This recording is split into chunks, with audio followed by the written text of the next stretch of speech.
Boa tarde a todos. Mais uma vez nós estamos dando início aos nossos estudos, dando continuidade aos nossos estudos. Hoje estaremos dando prosseguimento ao estudo acerca dos homens usados por Deus, a nossa série de estudos.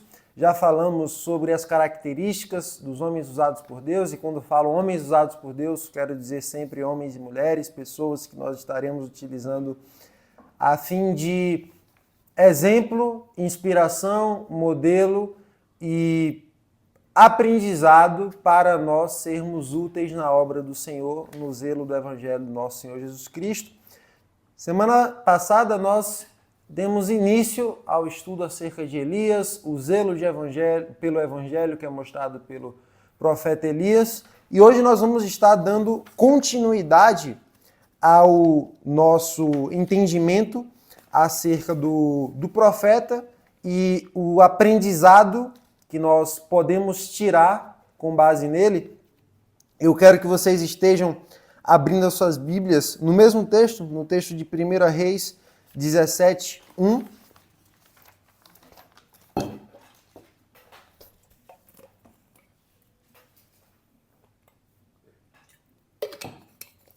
Nós estaremos realizando a leitura. 1 Reis, capítulo 17, versículo 1.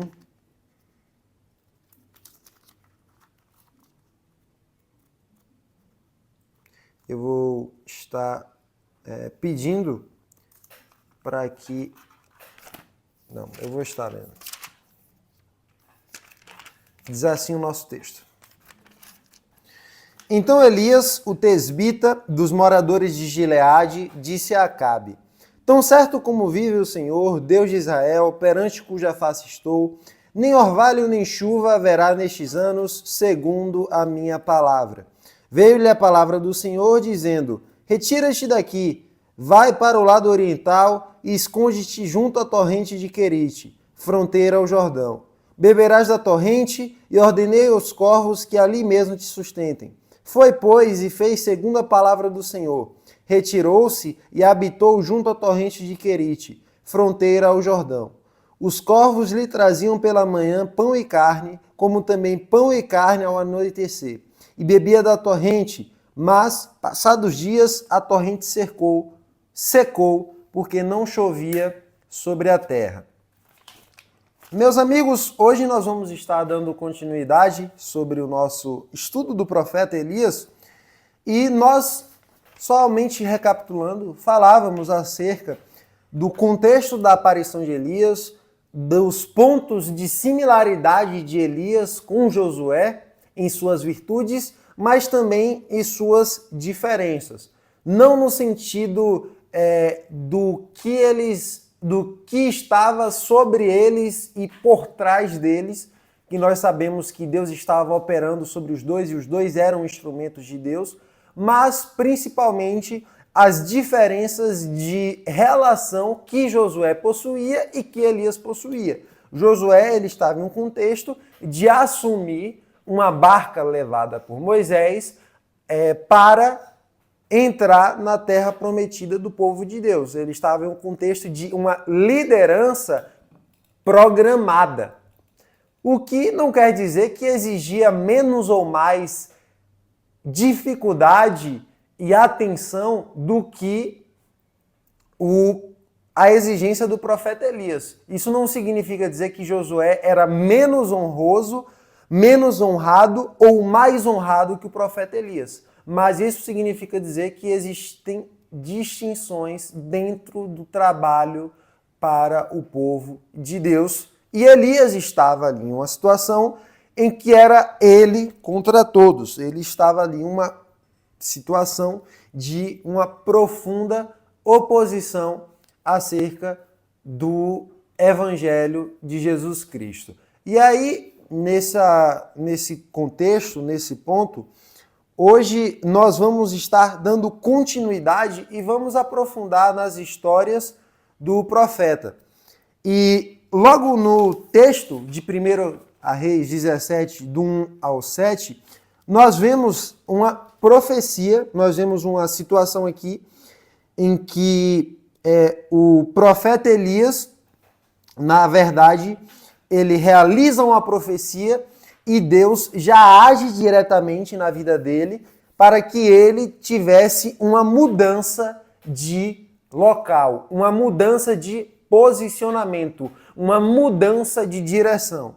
Elias, que antes de ser o Elias, que nós vamos ver sendo levado por cavalos de fogo, antes de ser Elias, que vai deixar um discípulo que vai ser muito marcante também para a história do cristianismo, ele é o Elias que estava perante a face de Deus. Nós vemos isso no versículo 1.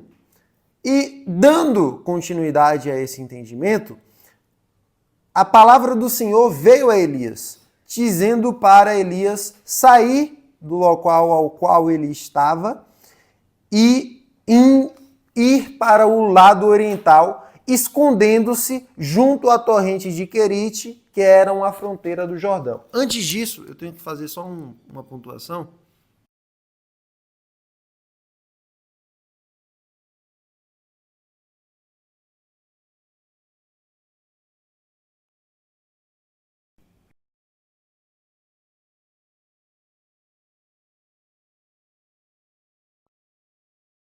Dando continuidade, o versículo 2, ele já é um versículo de aprendizado a nós.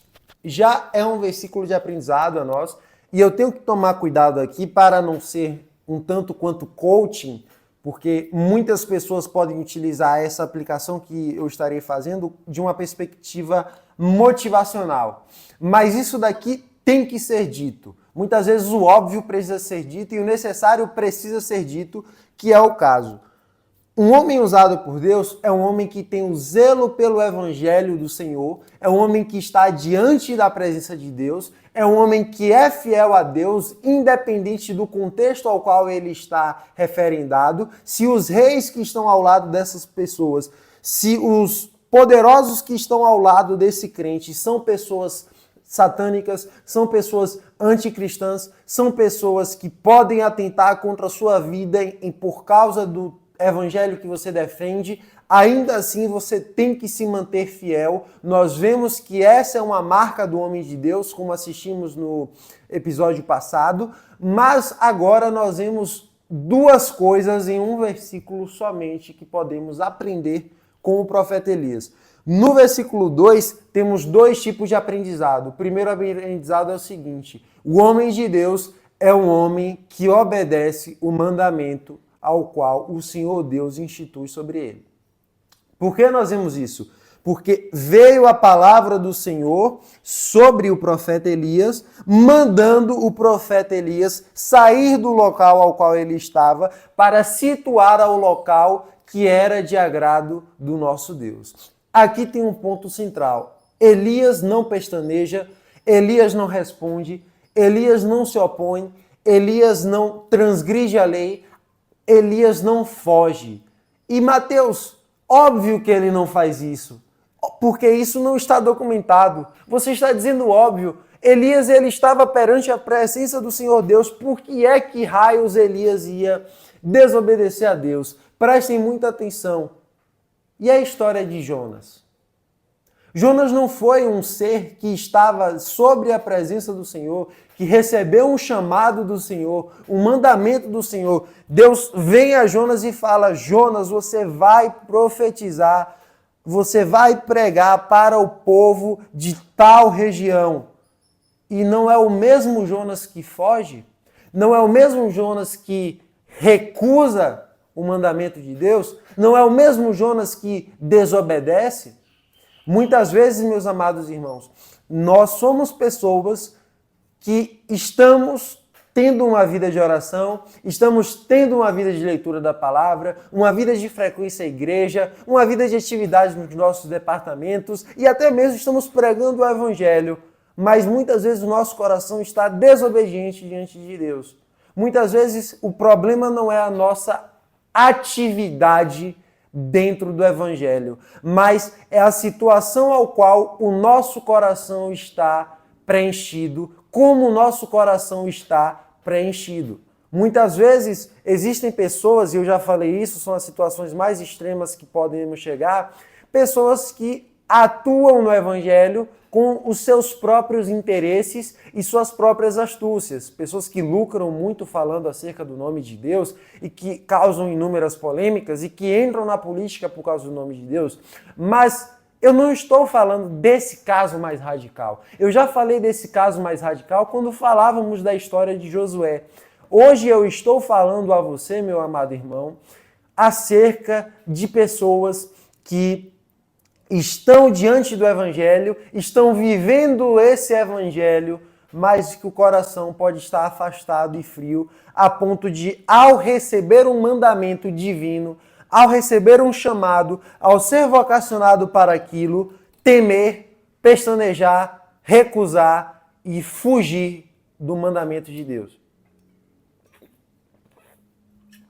Isso é muito importante. Eu conheço irmãos, eu conheço pessoas dentro do cristianismo, eu já vi isso com os meus próprios olhos, de pessoas que estavam ali tendo uma vida cristã, uma vida de atividade dentro da igreja, uma rotina muito boa, mas quando chegou um momento na vida dessa pessoa que uma mudança foi feita, que ela teve que mudar de local, que ela teve que mudar de relacionamento, que ela teve um embargo em sua vida, que ela teve um trauma, alguma circunstância prevaleceu sobre a vida dessa pessoa de forma que ela fosse impactada. Graças a Deus. Então, isso, eu conheço inúmeras pessoas que, infelizmente, em circunstância de coisas que acontecem sobre a vida delas, repentinamente, elas acabam afastando-se do evangelho do nosso Senhor Jesus Cristo. O que vemos na vida de Elias, do texto, é justamente uma perspectiva em que Deus vem a Elias, Deus surpreende o profeta, porque talvez o profeta Elias, muito provavelmente o profeta Elias, nem imaginava tamanha responsabilidade que viria aos seus ombros, nem imaginava tamanha dificuldade que viria e nem imaginava essa grande mudança que acometeria a sua vida. E o que é que o profeta faz diante de tantas surpresas? Ele obedece o Senhor. Ele obedece ao nosso Deus. Apesar das circunstâncias, apesar das dificuldades, apesar das mudanças abruptas, nós não podemos utilizar desculpas para não estar sendo atuantes no Evangelho de Jesus Cristo. Volto a dizer, conheci pessoas, infelizmente, que ao estarem dentro do Evangelho de uma maneira constante, quando algo veio à vida delas, quando muitas coisas boas em suas vidas chegaram e quando muitas coisas ruins em suas vidas chegaram, elas utilizaram isso como pretexto para se afastar. Quando chegou o momento delas mudarem de cidade, ao invés delas observarem a possibilidade de viver na nova cidade como uma possibilidade ao qual elas estariam pregando o evangelho, em que seria um novo campo missionário no trabalho, com novos vizinhos, com novos amigos, na verdade elas usaram isso para que não estivessem mais dentro do evangelho. Então, isso é apenas um exemplo de muitos exemplos que estão na nossa vida de que utilizamos as circunstâncias para nos afastar, desobedecer e esfriar a nossa fé.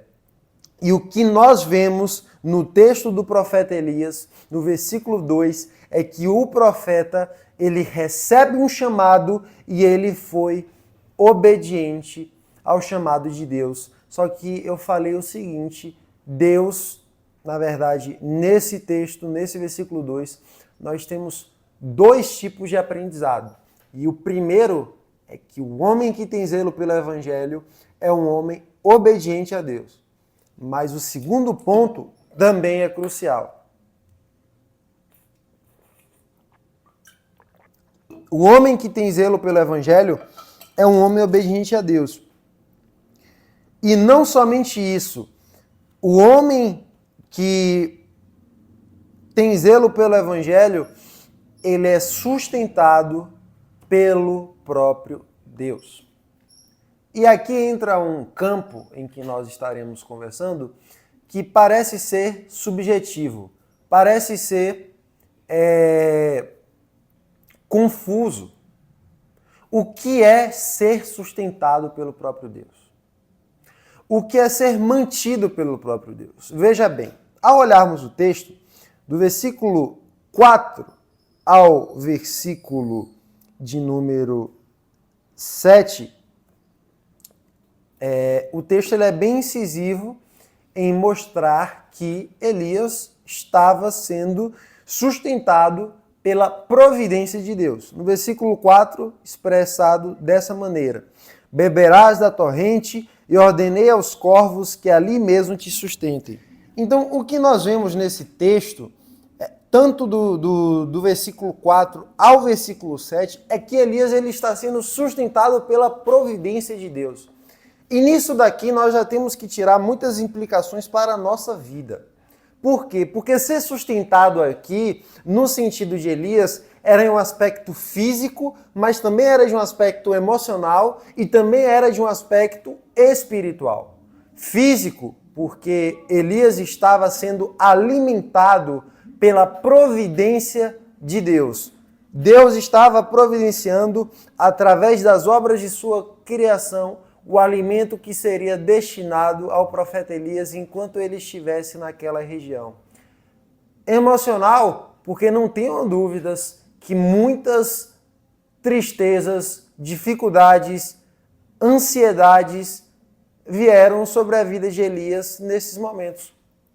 Não é fácil. Por mais que aqui nós vemos no texto uma figura de um Elias imponente, um Elias forte, de uma alta personalidade, nós temos que perceber que essa alta personalidade, que essa imponência, que essa força não está vindo do profeta Elias, está vindo de quem está através do profeta Elias. Esse é um grande ponto, porque o homem utilizado por Deus é um homem que é nutrido pelo nosso Senhor, não somente na questão física, material ou emocional, mas principalmente espiritual. Prestem atenção, porque isso daqui é uma coisa fundamental para ser analisada. Porque hoje nas igrejas, em muitos locais que o cristianismo não é levado da maneira correta, o que muito se vê são pessoas que utilizam o evangelho para pregar acerca de prosperidades materiais, de prosperidades físicas, de curas na habilitação da saúde corporal da pessoa ou na cura emocional dos problemas da pessoa, e pouquíssimas pessoas falam sobre o trabalho espiritual que é realizado dentro do coração do homem que se arrepende, do homem que é quebrantado, do homem que é transformado, do homem que é utilizado por Deus para o seu próprio objetivo. Elias, ele foi lapidado e ele foi sustentado por Deus. A força que Elias tinha, a coragem que ele possuía, não vinham dele, vinham de Deus. E eu digo isso principalmente porque recentemente nós estávamos fazendo um trabalho de evangelização nas ruas e eu estava conversando com um amigo que inclusive acompanha a página e eu estava falando a ele sobre muitos momentos nós termos hesitações e termos medo de pregar o evangelho para um determinado grupo de pessoas que passa por nós na rua e que nós não sabemos qual será a resposta, a recepção que teremos através desse grupo. E eu estava comentando isso com ele e ele mesmo falou: meu amigo, preste atenção, leia mais a Bíblia, busque ser mais cheio do Espírito Santo, porque é este Espírito Santo, é esse preenchimento que vai fazer com que você esteja tendo mais coragem, tendo mais vontade, tendo mais força, tendo mais intento em estar trabalhando em atitudes que a sua humanidade, a sua carnalidade, a sua condição de mero mortal jamais faria. Então, quantas vezes nós não vemos que quando levantamos a mão, por exemplo, para fazer uma defesa acerca do Evangelho em uma sala de aula, quando um professor faz alguma piada ou algo do tipo, não é por nós. Não é por nós, não é nós que temos essa vontade ou essa coragem, mas é algo que está dentro de nós, que faz com que nós tenhamos ali, então, o ímpeto de nos posicionarmos em prol do Evangelho. É o momento em que recusamos boas oportunidades na nossa carreira profissional, nos nossos relacionamentos, porque nós temos convicção na verdade de Deus que nos leva a entender que por mais que possamos passar por dificuldades, é melhor ser fiel às Escrituras. Um outro exemplo que eu costumo dar também é que eu sou goleiro e eu converso com um amigo meu que também escuta os episódios, que também é goleiro, e é muito interessante que estávamos em um evento, e nesse evento eu e ele estávamos arrumados, não era um jogo de futebol, mas esse evento tinha uma quadra e o pessoal estava chutando bola, e aí fizeram ali um desafio de disputa de pênaltis. Disputa de pênaltis não, disputa de um chute que era uma distância maior do gol. Era uma quadra. E aí a pessoa chutava, o pessoal estava chutando forte, e ora ia eu, ora ia esse meu amigo. E as pessoas chutando forte, e eu fazia a defesa, quando eu fazia a defesa, eu não pulava no chão, evidentemente, e eu sentia que a bola ardia mais, eu sentia que ali eu tinha uma maior dificuldade, que doía mais, eu sentia mais a força do chute, e eu tinha também mais medo de encontro à bola de futebol. E eu comentei isso com meu amigo. E logo após de ter comentado isso e tal, ele falou a mesma coisa para mim. E em um outro dia nós estávamos em uma mesma quadra de futebol, só que dessa vez jogando futebol. E vinha chutes fortes e nós não tínhamos esse medo. E tudo bem que está tudo relacionado com a questão de adrenalina, com a questão de foco dentro do jogo, que faz com que você ignore as circunstâncias, ignore as consequências e que faça pulos e que tenha uma mobilidade, uma flexibilidade para ir de encontro à bola, porque o objetivo principal do jogo é que você não tome gols e que você consiga sair vencedor. Tal qual este exemplo que eu dou a vocês, é quando nós estamos sendo sustentados pelo Espírito Santo nas nossas atividades. Prestem atenção, em muitos locais, em muitas circunstâncias em que nós, por nossa própria condição humana, não teríamos coragem, vontade, força, capacidade, competência de estarmos ali desempenhando um papel de evangelização, desempenhando um papel no grupo de louvor, desempenhando um papel em um departamento, desempenhando um papel em uma difusão do Evangelho nas redes sociais, ou em uma defesa do Evangelho, ou em um aconselhamento, ou em uma postagem direcionada acerca de um texto bíblico, algum comentário pontual que nós deveríamos fazer. Apesar de nós, pelas nossas próprias circunstâncias, não termos essa capacidade, nós vemos no profeta Elias, como vimos em Josué, como vimos em Moisés, que é Deus que está capacitando. É o que nós também vemos no último capítulo de Jó, quando Jó olha para toda a história de sua vida, olha para Deus depois de Deus ter se mostrado a Jó, não no sentido literal, mas depois de Deus ter feito uma série de afirmações, e Jó olha para a sua vida, olha para Deus, olha para quem ele é diante de Deus, e ele conclui a majestade e a glória do Deus a quem ele servia e conclui a sua pequenez e dependência diante desse Deus. Então, o ponto central da fidelidade de Jó não é pelas próprias competências do nosso exemplo e do nosso personagem. A prova central, o ponto central da capacidade de Elias ser fiel e ser obediente e ser dedicado ao Evangelho não era por causa das competências de Elias, tal qual o exemplo de Josué, tal qual o exemplo de Moisés ou José do Egito. É tanto que a maioria dos líderes da Bíblia, a maioria das personagens influentes da Bíblia e impactantes, mostram o seu momento de ápice, como também mostra as suas quedas. Como nós vemos em Davi, como nós vemos em Salomão, como nós vemos no apóstolo Pedro, como nós vemos no passado de Paulo. É muito pouco o exemplo de pessoas que foram realmente documentadas pela palavra de Deus como íntegras do início ao fim. Mas ainda essas pessoas, nós conseguimos concluir que elas foram íntegras não pelas suas próprias capacidades, mas por quem estava diante delas. Isso daqui é muito importante. Por que isso daqui é muito importante? Porque isso diz respeito à vida de vocês. Como que isso diz respeito à vida de vocês?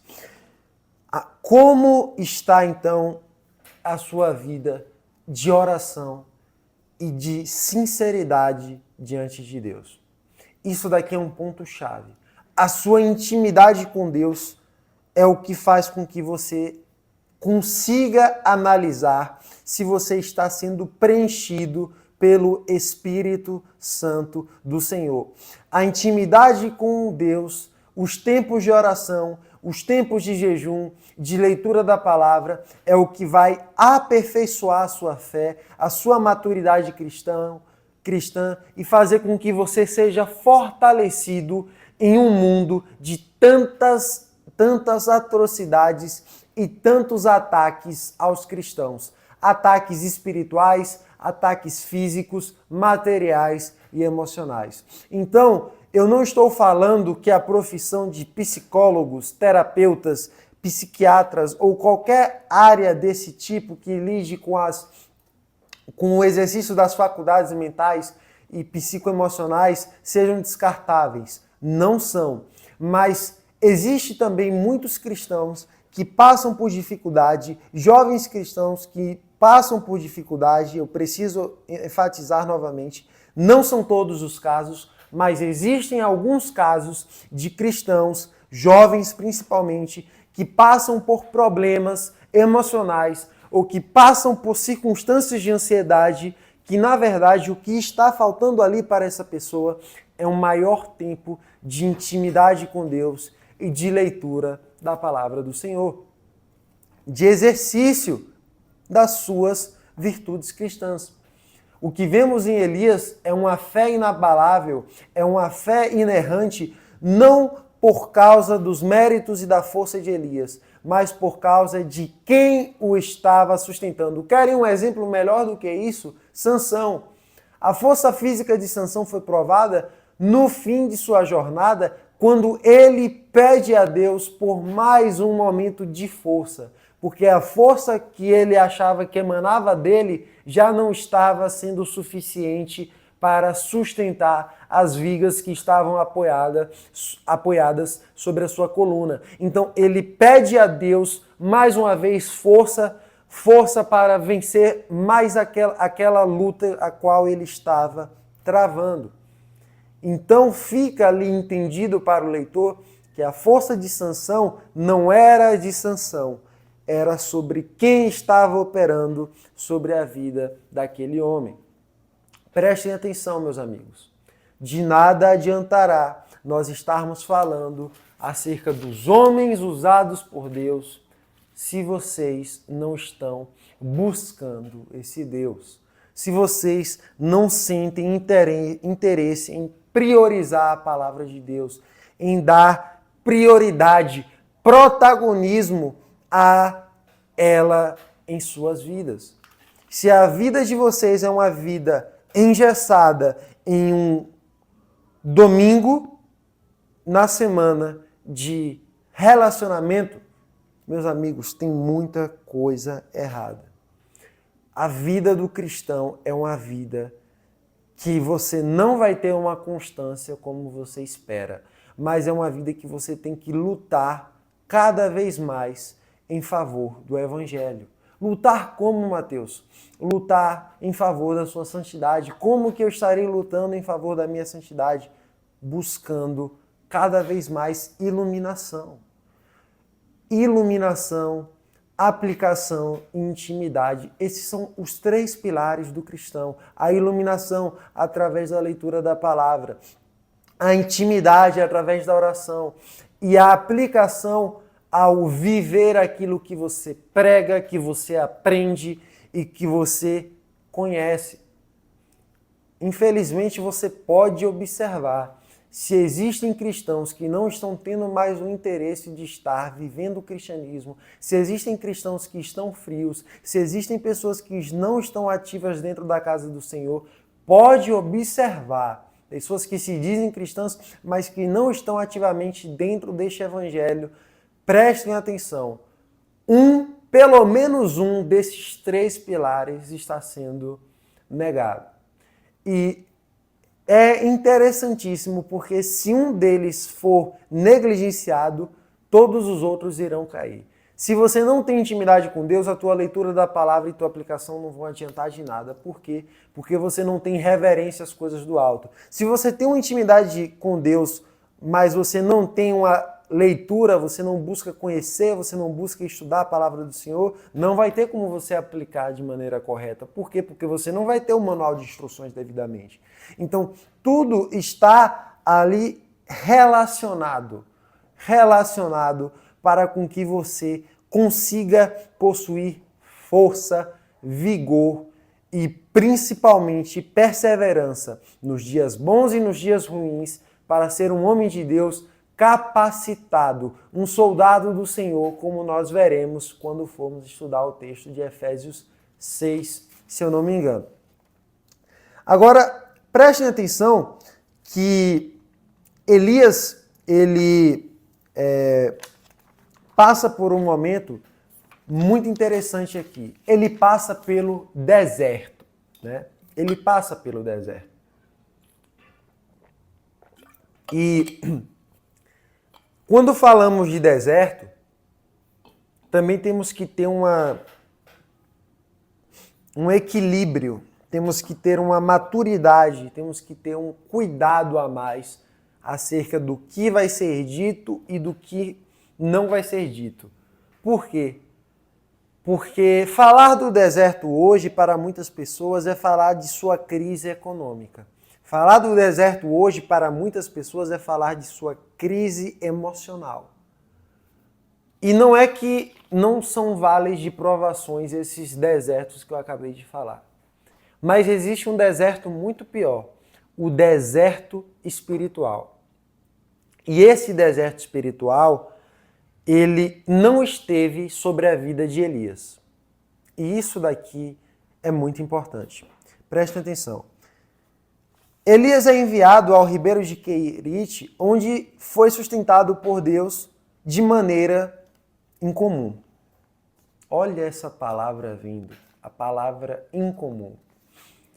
Elias talvez esperasse ser sustentado por Deus, ou alguma pessoa que estava lendo esse texto despretensiosamente esperasse que Deus iria sustentar Elias como? Através de um servo. Não, Deus vai enviar um anjo que vai vir com um banquete, e esse banquete vai estar dando toda a sustentação na alimentação de Elias. Vai fazer com que a alimentação dele seja nutritiva, vai fazer com que a alimentação dele seja equilibrada, balanceada.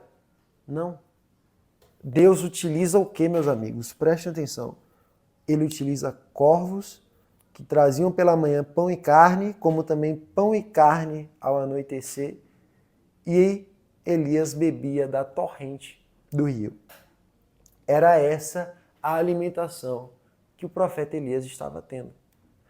Mas não é o profeta Elias, este homem tão digno, este homem tão fiel, este homem tão apegado ao evangelho, era somente ele que tinha sobrado na região que estava fazendo em prol do evangelho de Jesus Cristo. E é assim que Deus trata esse profeta. Meus irmãos, aos nossos olhos e ao nosso coração, nós podemos julgar que o profeta Elias estava sendo maltratado por ele estar sendo sustentado por corvos e por ele estar bebendo água da torrente do rio. Mas prestem atenção, para o nosso coração e para os nossos olhos, isso era o que estava sendo acometido na vida de Elias e isso era significativamente ruim.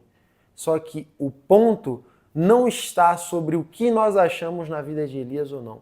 O ponto está sobre como Elias, ele foi sustentado grandiosamente por Deus. O nosso olho mesquinho nos impede de ver que isso daqui é um milagre.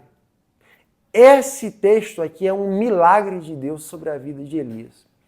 É uma grande providência de Deus sobre a vida de Elias. Muitas vezes os milagres que acontecem em nossa vida, o agir de Deus que acontece em nossa vida, a providência que Deus realiza sobre nós, não é da forma como nós esperávamos. E por não ser da forma como esperávamos, nós subestimamos esse agir, subestimamos esse poder, subestimamos a providência do Senhor.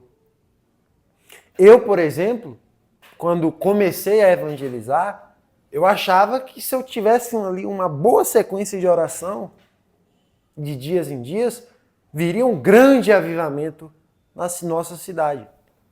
E eu achava que muitas pessoas iriam ser transformadas. E muitas pessoas iriam ser quebrantadas.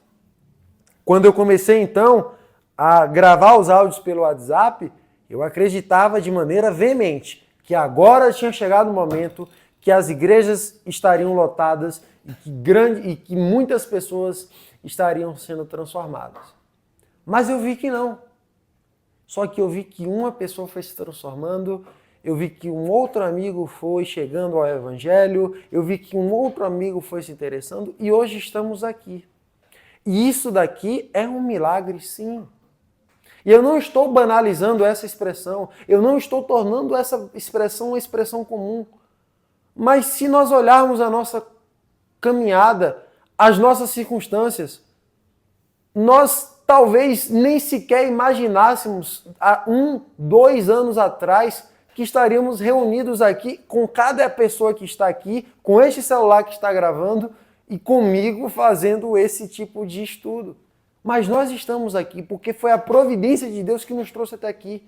Então nós devemos valorizar isso. Se nós estamos tendo capacidade, aptidão de ir à casa do Senhor no domingo de manhã, no domingo à noite, nos cultos de oração, nos cultos de estudo, nos cultos dos jovens, temos que olhar para isso como milagres, como a providência de Deus. Deus está voltando, nós temos que observar os pequenos, grandes milagres que Deus faz, que Deus realiza sobre a nossa vida. E eu digo isso porque esse é o motor da nossa jornada. Esse é o combustível da nossa fé. É isso que vai nos sustentar, é isso que vai nos fortalecer, é isso que vai nos fundamentar e é isso que veio sobre a vida de Elias. Meu irmão, se você estiver passando por uma grande dificuldade emocional, uma grande dificuldade espiritual, uma grande dificuldade físico-material, olhe para os pequenos, grandes milagres que Deus já fez com você. Eu não estou banalizando os milagres de Deus, isso não é normalizar. É porque muitas vezes o nosso coração ingrato, ambicioso e ganancioso não vê que estamos em uma condição em nossa vida que em muitos momentos a demanda do trabalho, dos estudos, nos tira o nosso tempo e faz com que nós estejamos reclamando da falta de tempo, mas estamos justamente na condição em que orávamos para que tivéssemos um trabalho, um estudo, um relacionamento, alguma coisa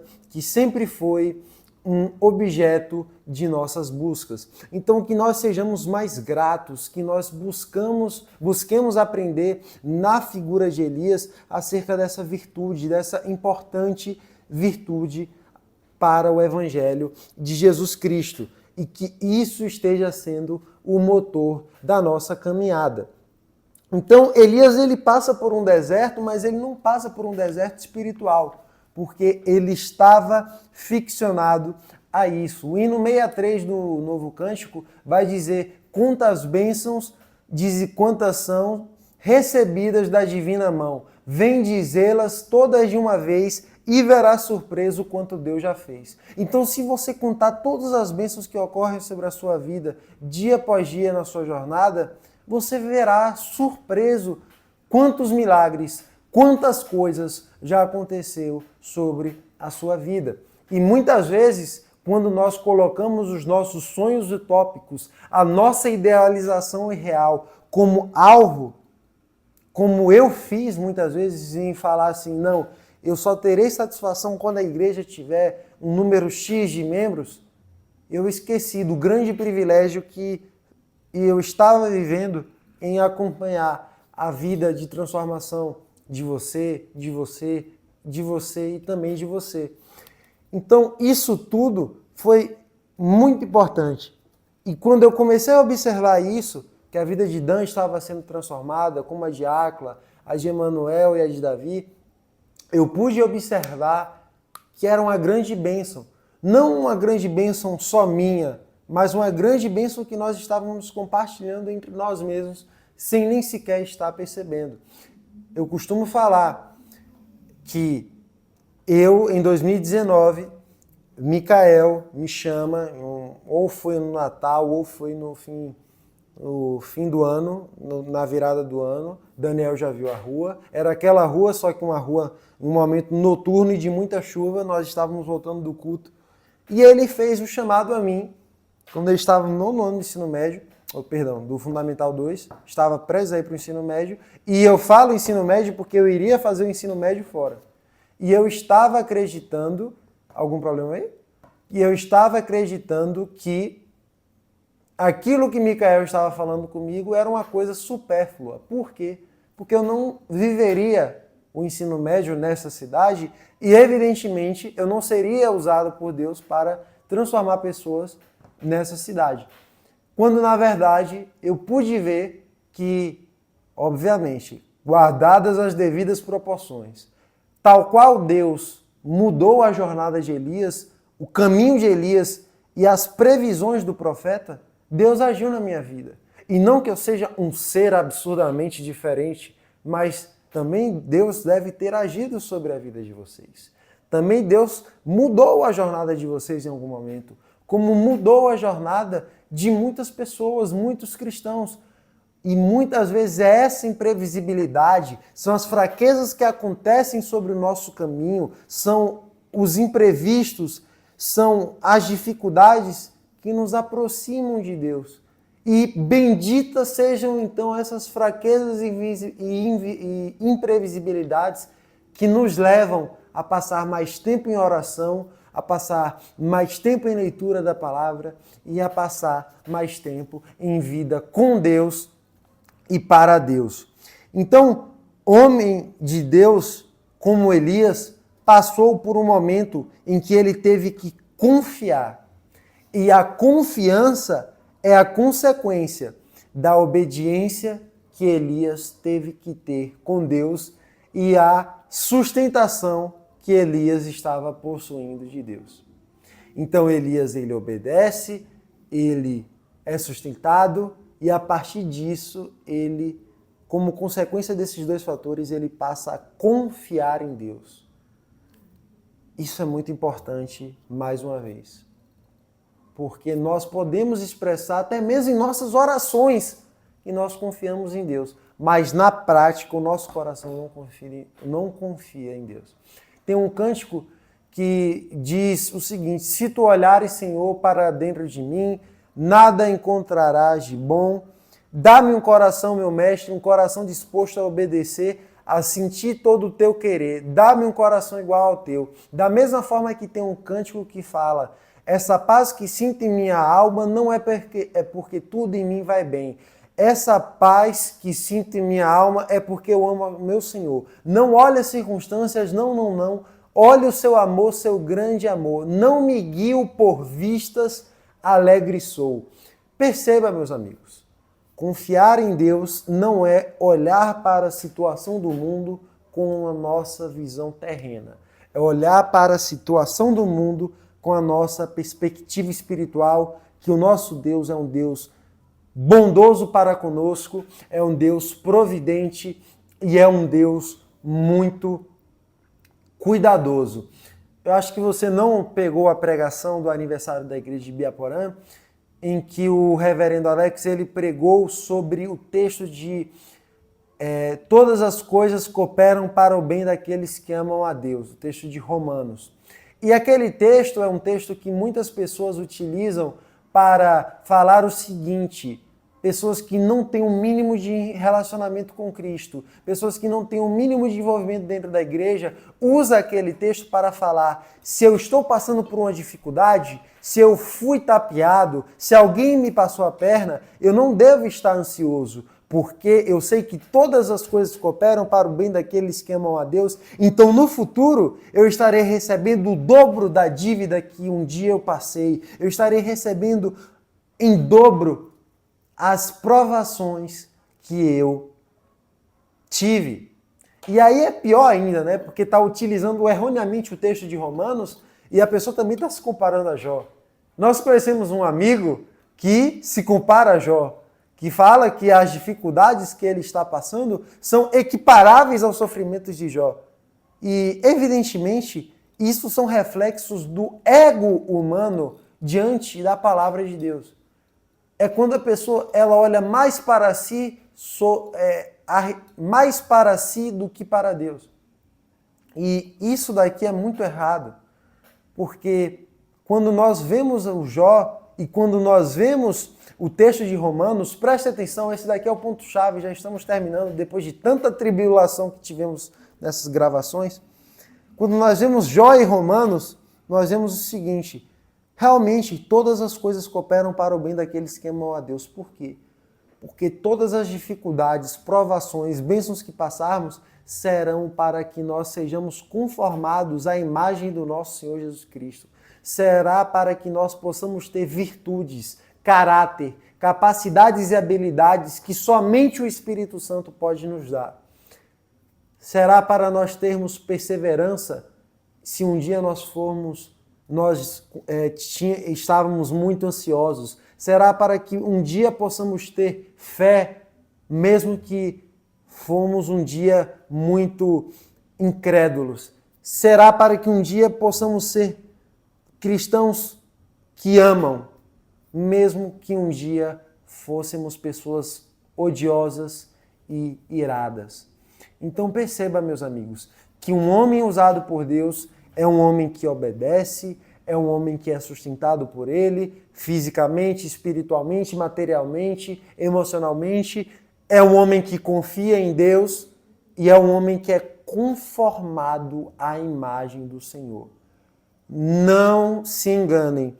Elias, do versículo 3, do versículo 2, do versículo 1, 4, 5, 6 e 7, ele estava sendo conformado à imagem do Senhor. Deus percebeu que Elias não estava pronto para fazer tudo o que ele estava para fazer de acordo com a providência do Senhor. Então, Deus traz Elias para o deserto, para Elias depender dele, para Elias perceber quem Deus é e quem Elias é, e para conformar Elias à imagem de Cristo. E a partir disso, Elias voltar ao campo de batalha. Meus amigos, nós estamos tal qual Elias, passando por uma manutenção e uma forja do nosso caráter, dia após dia.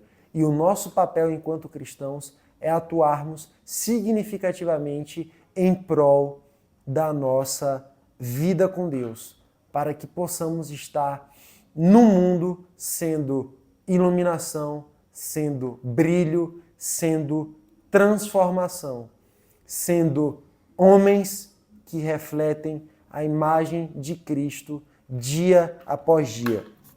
Isso é o que nós aprendemos no dia de hoje e eu não vou poder aqui dar continuidade, porque já passamos por muitas dificuldades com essa gravação, mas isso é o que deve ser dito e eu espero que tenha surtido efeito aos seus corações. Além disso, eu gostaria de falar que nós não terminamos os nossos estudos com Elias, ainda teremos mais aprendizados, precisarei talvez de mais um ou dois para concluirmos, mas eu espero que esteja sendo algo abençoador na vida de vocês. Eu vou estar pedindo então para que o nosso amigo Davi esteja realizando a oração, finalizando o nosso estudo. Oremos. Senhor, meu Deus, meu Pai, te agradeço, Senhor, por este discipulado, Senhor, por tudo que o Senhor tem feito em nossas vidas, Senhor, por essa mensagem que foi trazida pelo nosso irmão Mateus, que essa mensagem nós possamos aplicar na nossa vida, Senhor, possamos espalhar o Evangelho para outras pessoas, mas que primeiro nós apliquemos, Senhor, o seu Evangelho em nossas vidas. Te agradeço pela vida de Mateus que trouxe essa palavra, que ela venha penetrar em nossos corações, Senhor. Em nome de Jesus, amém. Amém. É isso.